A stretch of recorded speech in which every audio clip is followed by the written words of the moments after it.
Welcome to everyone. कल्पना कीजिए कि हमारा ग्रह पृथ्वी एक आश्चर्यजनक कॉस्मिक रिंग से सजी हुई है। बर्फ और धूल के छल्ले बिल्कुल शनि ग्रह की शोभा बढ़ाने वाले छल्लों के समान। दोस्तों, एक नए अध्ययन से पता चलता है कि पृथ्वी पर कभी शनि के समान छल्ले रहे होंगे। वैज्ञानिक लंबे समय से ग्रहों के छल्लों से मोहित रहे हैं, जो आमतौर पर शनि, बृहस्पति, यूरेनस और नेपच्यून जैसे बाहरी ग्रहों में देखे जाते हैं। यदि यह वलय अस्तित्व में था तो इससे पृथ्वी ठंडी हो गई होगी, जिससे गहरा फ्रीजिंग हुआ होगा और इस ग्रह पर जीवन का भविष्य बदल गया होगा, जिसमें हम भी शामिल हैं। शोधकर्ता यह जानने के लिए उत्साहित हैं कि इस प्रकार के छल्लों ने ग्रह के इतिहास को किस प्रकार आकार दिया होगा तथा पृथ्वी के निर्माण और विकास के बारे में हमारी समझ पर इसका क्या प्रभाव होगा। वैज्ञानिकों ने इस बात के सबूत खोज निकाले हैं कि अरबों साल पहले हमारा ग्रह एक शानदार वलय प्रणाली से घिरा हुआ था। उनका मानना है कि ये असाधारण विशेषता एक प्रलयकारी टक्कर का परिणाम थी, जिसने पृथ्वी के चंद्रमाओं में से एक को तोड़ दिया था। ये स्टोरी एक साइंस फिक्शन जैसा लग सकता है, लेकिन यह कॉस्मिक इवेंट कभी वास्तविकता थी। आइए इस खोज की आकर्षक जानकारी पर गौर करें।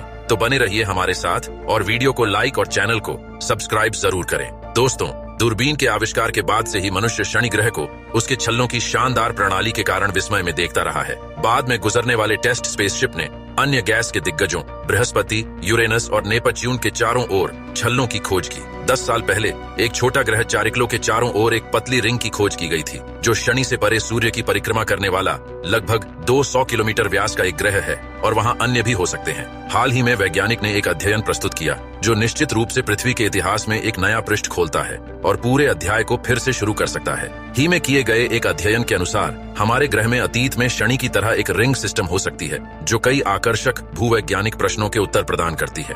लगभग 466 मिलियन वर्ष पहले हमारे ग्रह यानी पृथ्वी पर ब्रह्मांडीय घटनाओं में एक अजीब शुरुआत हुआ था। इस समय से 21 इफेक्टिव क्रेटर खोजे गए, जो उस समय पृथ्वी के भूमध्य रेखा के करीब स्थित है। ये पैटर्न असंभव है, क्योंकि क्रेटर को संरक्षित करने में सक्षम अधिकांश भूमि उस समय हाई लैटिट्यूड्स पर थी। अब तो ऑस्ट्रेलिया के मेलबर्न में मोनाश विश्वविद्यालय के शोधकर्ताओं ने पृथ्वी को भी रिंग वाले ग्रहों की सूची में शामिल कर लिया है। हालांकि इस ग्रह की रिंग सिस्टम यदि अस्तित्व में थी तो 400 मिलियन वर्ष से भी पहले बनी थी, मनुष्यों या यहाँ तक कि डायनासोर के पृथ्वी पर घूमने से बहुत पहले। और यह कुछ करोड़ साल बाद टूट गई, जिसके टुकड़े उल्कापिंड के रूप में पृथ्वी पर गिरे, जिससे वैज्ञानिकों ने अनुमान लगाया कि रिंग कभी वहां था। पृथ्वी पर वलय होने का विचार भले ही आश्चर्यजनक लगे, लेकिन यह शनि के प्रतिष्ठित रिंग सिस्टम से एक दिलचस्प तुलना को आमंत्रित करता है। मुख्य रूप से चट्टानी मलबे के साथ मिश्रित बर्फ के कणों से बने शनि के वलय 2,80,000 किलोमीटर से अधिक व्यास में फैले हुए हैं। यदि पृथ्वी पर कभी वलय होते तो वे संभवतः बहुत छोटे होते और मुख्य रूप से चट्टानी टुकड़ों से बने होते,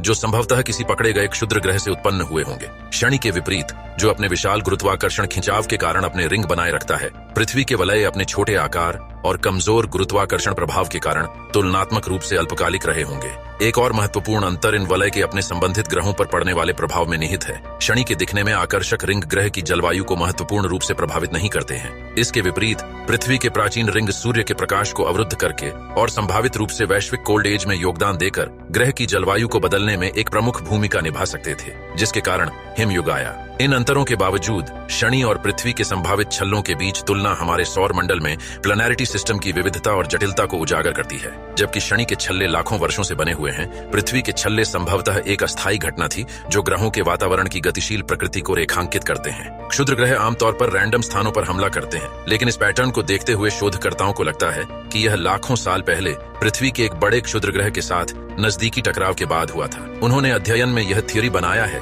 कि क्षुद्र ग्रह टाइडल फोर्स के कारण टूट गया और हमारे ग्रह के चारों ओर मलबे का एक छल्ला बना, जो शनि के चारों ओर देखे गए छल्लों के समान थे। रिसर्चर टॉमकिंस ने कहा कि रिंग से मैटर्स धीरे धीरे वर्षों में पृथ्वी पर गिरी, जिसके परिणाम स्वरूप जियोलॉजिकल रिकॉर्ड में उल्कापिंडों के प्रभाव में वृद्धि दर्ज की गई। उन्होंने आगे कहा कि इस अवधि की तलछटी चट्टानों की परतों में उल्कापिंडों के मलबे की असामान्य रूप से ज्यादा मात्रा है, जो टीम की हाइपोथेसिस का समर्थन करती है। शोधकर्ताओं का अनुमान है कि अगर यह मलबे का ढेर होता तो रिंग स्पॉनिंग एस्ट्रॉयड लगभग 12.5 किलोमीटर चौड़ा होता, या अगर यह ठोस पिंड होता तो थोड़ा छोटा होता। टॉमकिंस ने कहा कि एक बार जब यह पृथ्वी के निकट पहुंचकर बिखर गया तो इसके टुकड़े पृथ्वी के भूमध्य रेखा की परिक्रमा करने वाले मलबे के छल्ले में बसने से पहले घूमते फिरते रहे होंगे। टीम ने पाया कि यह मलबा, जो एक खास तरह के उल्कापिंड का प्रतिनिधित्व करता है, ये यूरोप, रूस और चीन में चूना पत्थर के भंडारों में प्रचुर मात्रा में पाया गया था। आज गिरने वाले उल्कापिंडों की तुलना में बहुत कम सोलर रेडिएशन के संपर्क में आया था। उन जमाओं में ऑर्डोविशियन टाइमलाइन के दौरान कई सुनामी के संकेत भी मिलते हैं,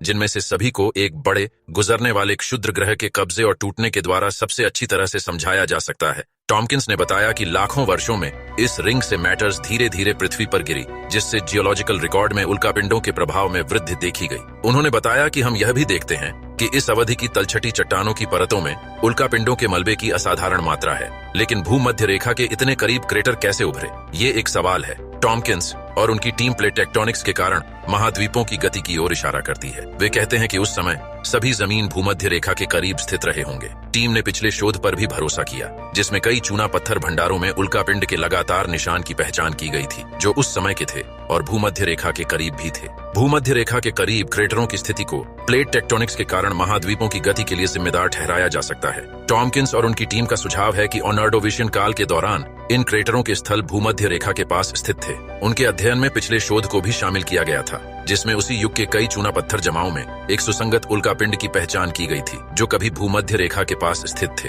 अध्ययन से पता चलता है कि इन प्राचीन छल्लों का जलवायु पर महत्वपूर्ण प्रभाव हो सकता है। माना जाता है कि मलबे की रिंग ने सूर्य के प्रकाश को अवरुद्ध कर दिया, जिससे वैश्विक कोल्ड एज की घटना हुई, जिसे हिरंटियन आइस हाउस के रूप में जाना जाता है। ये कोल्ड घटना उल्कापिंडों के बढ़ते प्रभाव की अवधि के साथ अलाइंड होती है, जो उस समय के दौरान रिंग और जलवायु परिवर्तनों के बीच संभावित संबंध का सुझाव देती है। नए अध्ययन के अनुसार यदि पृथ्वी ने अपने भूमध्य रेखा के चारों ओर शनि जैसा वलय बनाया होता, तो वलय ने हमारे ग्रह की जलवायु को महत्वपूर्ण रूप से प्रभावित किया होता। चूंकि पृथ्वी की धुरी सूर्य के चारों ओर अपनी कक्षा के सापेक्ष झुकी हुई है, इसलिए वलय ने हमारे ग्रह की सतह के कुछ हिस्सों पर छाया डाली होगी, जिससे कोल्ड हो सकता है। लेकिन शोधकर्ताओं का कहना है कि अभी भी इसके बारे में कुछ स्पष्ट जानकारी नहीं है। हालांकि ये निष्कर्ष पृथ्वी के प्राचीन इतिहास पर एक नया दृष्टिकोण प्रदान करते हैं। टॉमकिंस ने कहा कि इस हाइपोथेसिस की पुष्टि के लिए और अधिक सबूतों की आवश्यकता है। यह अध्ययन पृथ्वी के अतीत को समझने में एक नया मोड़ प्रस्तुत करता है, लेकिन पृथ्वी की जलवायु और भूवैज्ञानिक इतिहास पर इन प्राचीन रिंगों के प्रभाव को मान्य करने के लिए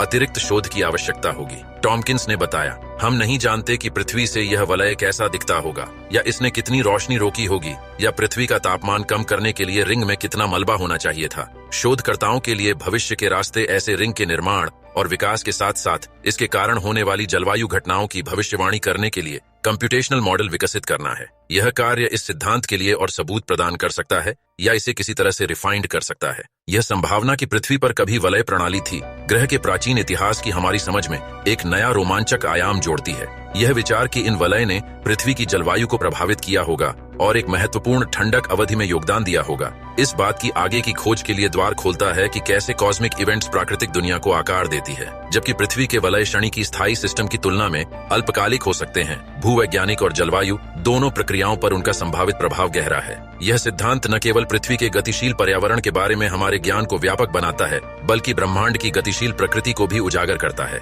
अभी भी बहुत कुछ उजागर करना बाकी है और प्रत्येक नई खोज के साथ हम उन जटिल शक्तियों को पूरी तरह से समझने के एक कदम और करीब आ जाते हैं, जिन्होंने आज पृथ्वी को आकार दिया है। दोस्तों, पृथ्वी पर कभी शनि के समान एक रिंग सिस्टम के सबूत सम्मोहक हैं। हालांकि ये दिखने में उतने आकर्षक या स्पष्ट नहीं है, लेकिन ये सूक्ष्म रिंग हमारे ग्रह के इतिहास, इसके वायुमंडल और इसकी गतिशील प्रक्रियाओं के बारे में मूल्यवान जानकारी प्रदान कर सकते हैं। यह खोज इस बात पर नई रोशनी डालती है कि ग्रहों के वलय कैसे बनते हैं और पृथ्वी आसपास के अंतरिक्ष की धूल और मलबे के साथ किस तरह से आश्चर्यजनक तरीके से संपर्क करती है। यह खोज वैज्ञानिकों और शोधकर्ताओं के लिए कई रोमांचक सवाल उठाती है। ये वलय कितने समय से मौजूद हैं? वे पृथ्वी के पर्यावरण को कैसे प्रभावित करते हैं और क्या वे भविष्य में बदल सकते हैं? जैसे जैसे अधिक डेटा उपलब्ध होगा, इस खोज के पूर्ण निहितार्थ स्पष्ट होते जाएंगे। ये यह याद दिलाता है कि हमें अपने ग्रह और व्यापक ब्रह्मांड के बारे में अभी भी कितना कुछ सीखना है, लेकिन इस कॉस्मिक इवेंट के कैसे और कब घटित होने के बारे में अभी भी बहुत कुछ जानना बाकी है। जैसे जैसे हम अंतरिक्ष इन्वेस्टिगेशन की सीमाओं को आगे बढ़ाते जा रहे हैं,